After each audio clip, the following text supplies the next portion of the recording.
What if I told you a magazine company is threatening small shops, not over copied products, but over the hexagon? It's not clickbait. That's the Hexmag controversy. And it's blowing up the firearms industry in 2026. Hexmag entered the market promising something different: lightweight AR magazines with the bold honeycomb design meant to stand out from everything else that would be on the shelf. But over time, the brand picked up baggage. Hexmag magazines have always had a mixed reputation. While some users have had no issues, others reported feeding problems and reliability concerns, especially when compared to the industry staples like Magpul PMags. Online forums have also not been so kind, and that perception has basically stuck. Then, in 2018, Hexmag issued a recall on certain 308 and SR25 magazines due to a defect that could create unsafe conditions. The recall was handled correctly, but it shook the confidence in the quality control. Fast forward to early 2026, and that's when things really went sideways.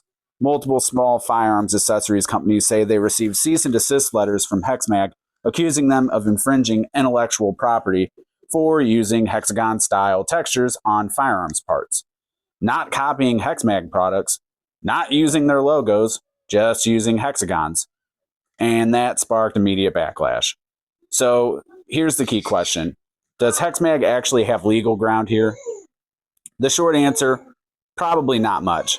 Hexmag owns its name, its logo, and specific patented designs, and that's normal, but intellectual property law doesn't let you own basic geometry. Utility patents protect how something works, not how it looks. Design patents protect very specific designs, not general patterns. And trademark or trade dress can't protect functional features like a grip texture.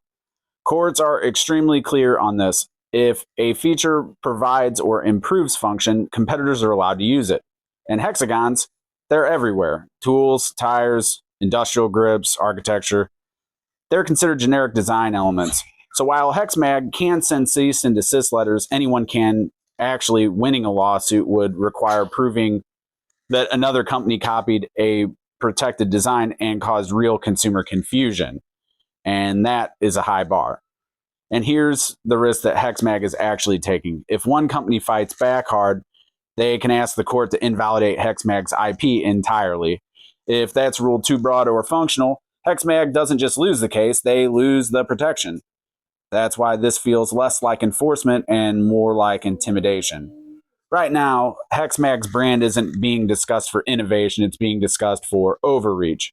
So the real question isn't whether they can send these letters, it's whether they just made their situation worse by doing it. Can Hexmag bounce back from all this? Will you buy Hexmag products or support them after hearing this? Well, if you're a shop and you've been affected by this or you've seen these letters firsthand, I want to hear from you. Subscribe, find me on Facebook at Tactile Innovations Technology Solutions.